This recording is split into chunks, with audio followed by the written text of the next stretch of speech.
Who the hell is in that castle at the end of time? Who created the TVA and its timekeeper robots? And are we guaranteed to be Ralph Bonered yet again? Boner. Well, I wanted to make my best arguments for and against all top 8 suspects, so that hopefully we can all go into this finale more open-minded for the possibilities, rather than clinging to one expectation that some might base their enjoyment of this whole show on the validity of. Look folks, Kang and Mephisto might heat up a party, but you don't need them for an enjoyable night of tabletop gaming. I think I know what that means. Let's start with suspect number 1, Kang the Conqueror, aka Immortus, aka Nathaniel Richards, aka the Pharaoh Rama Tut. How many of these are there? Aka Mr. Gryphon, head of King Enterprises, the company that overtakes Stark Tower in the comics, and the latest Loki Easter egg pointing in the direction of Kang. Now, many skeptical viewers are comparing Kang to Mephisto in WandaVision, just another goofy big bad from the comics that nerds are making mountains out of Easter egg molehills to justify. I mean, that could be the case, but the truth is there are far more clues pointing to Kang's arrival than we ever had for Mephisto. With Mephisto, our evidence was cryptic mentions of devils and demon spawns, satanic imagery, and parallels to a comic storyline in which Mephisto was the villain behind it all. But by episode 7 of the show, the series revealed it was Agatha all along. But with Loki, very different situation. Headed into the finale, we do not have an Agatha all along yet. There's still some man behind the curtain. And unlike Mephisto, Kang the Conqueror has been confirmed and cast in the MCU. And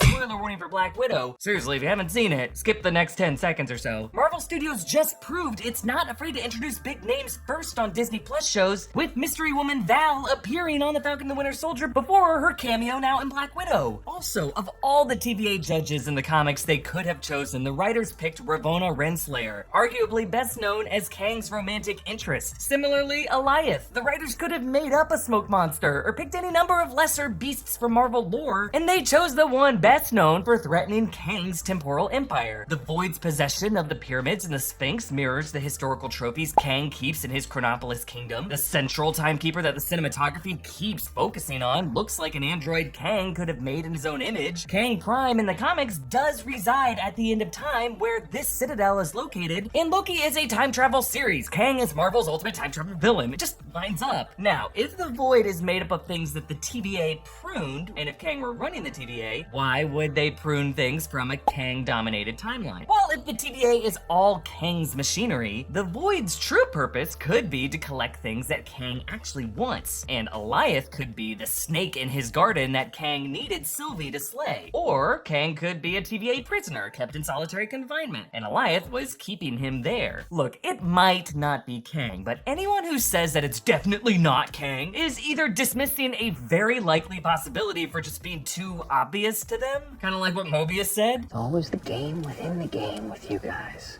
which I respect. Or people are just afraid of looking wrong after Mephisto. To which I say, if you like this stuff this much, being right isn't gonna make you cool, so just be the greater fool and own it. And that brings us to Suspect 2, King Loki. Trailer footage, shot still yet to be shown on the series, show a smug Loki on the throne of Asgard. And another shot shows Loki back in Stark Tower, redoing the events of the Battle of New York.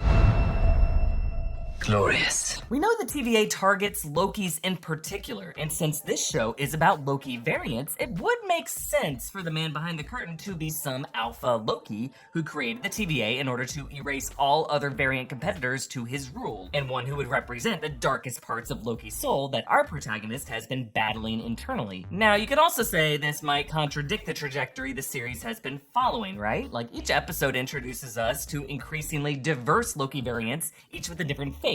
From a female to an old man to a kid to a reptile. So to pull back the final curtain just to reveal the face of Tom Hiddleston again? I don't know. Loki just did that in episode 5, opening the hatch to President Loki, and then shortly after, the show turned him into a kind of a joke. So it might seem like a step backward to reveal yet another Tom Hiddleston Loki, but evil this time, even though we spent 2.5 movies with that version of the character already. Folks, these trailer shots could just be visions of a hypothetical timeline storyline in which Loki rules as king, illusions conjured by whoever is behind the curtain to try to tempt Loki. Now, just to cover our bases, we could look at suspect number 3, Mobius, with his perceived inconsistencies of not remembering leaving ring stains, not remembering an alligator Loki, as a sign that there could be some other Mobius variant, or Mobius could be a Loki variant. But it does seem like Owen Wilson was cast on this show to be a foil to Loki, not to be some maniacal, crazy big bad. He seems like he's there to represent the aw shucks innocence of the TVA workforce, and of course to ride a jet ski. Really, for it to matter that some characters are Loki variants, a lot of the other characters must not be Loki variants. There's only so many times you can play that card. Similarly, suspect number 4, Renslayer, already has a role to play in uncovering this mystery. So to reveal a Renslayer variant behind the curtain might muddy the current Renslayer arc and set up a weird Renslayer versus Renslayer conflict. Is that how we want the show to end? Now there is suspect number 5, Casey, not seen since episode 2, and some are saying the name Casey is a clue. K-C.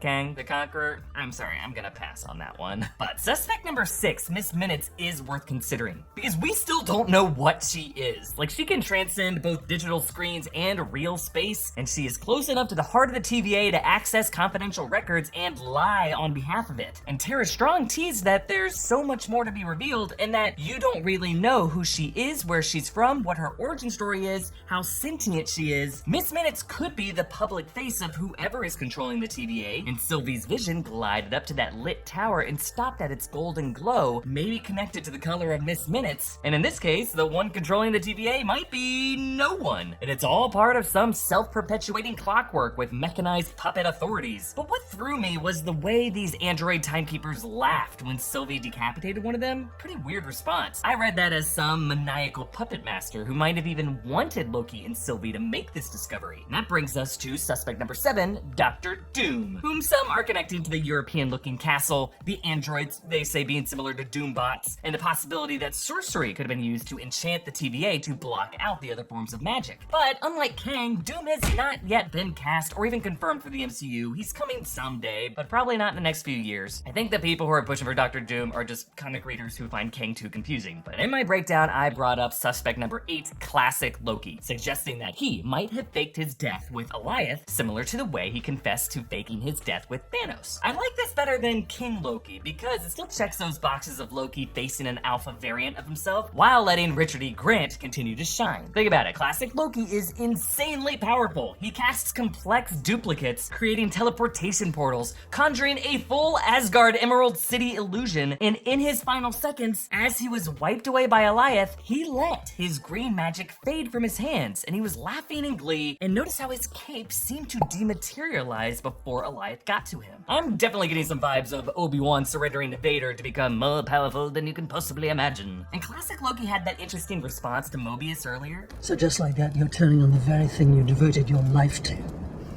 It's never too late to change. It's just hard to tell with him because Grant is so good an actor. He released that single tear as light and wind pounded his face, which could have been him accepting his fate or feeling a kind of excitement for a different long-awaited release. Now you may be asking, why would Classic Loki slum it in the void if he was really running the TVA from that castle beyond? Well, if we're really going by the man behind the curtain logic, Classic Loki's theatrical costume could be a duplicate illusion that the real old man was conjuring from that castle beyond. Maybe the only thing that can subdue Alioth is enchantment, the one form of sorcery that he does not appear to have, because unlike Loki L1130 and Sylvie, he never had a connection with another. He lived his whole life alone on a remote planet. That could be why he wanted Sylvie and Loki to come here, why the Timekeepers laughed, why Lokis have been targeted. I think whoever is the man behind the curtain, one safe bet is that they will refer to themselves as He Who Remains. That's the title of the elderly TVA agent at the end of time who engineers the Timekeepers. And I say that because really any of these suspects could be He Who Remains, or He Who Remains might just be a completely new face, or even just a note left by a guy named He Who Remains on a Miss Minutes wall clock connected to a bunch of cogs and levers, reading, "Out to lunch, see you in a minute." And based on all of the evidence, folks, it's just hard not to imagine that whoever it is, if it's not Kang, it must have been someone who created the TVA at the behest of or in response to Kang. Like, even if Kang is reduced to a post-credit cameo or no sighting at all, his fingerprints are all over the series, and we're not talking devils in the details. These are intentional clues. So if you are still in the Kang gang after all this, I will be there with you.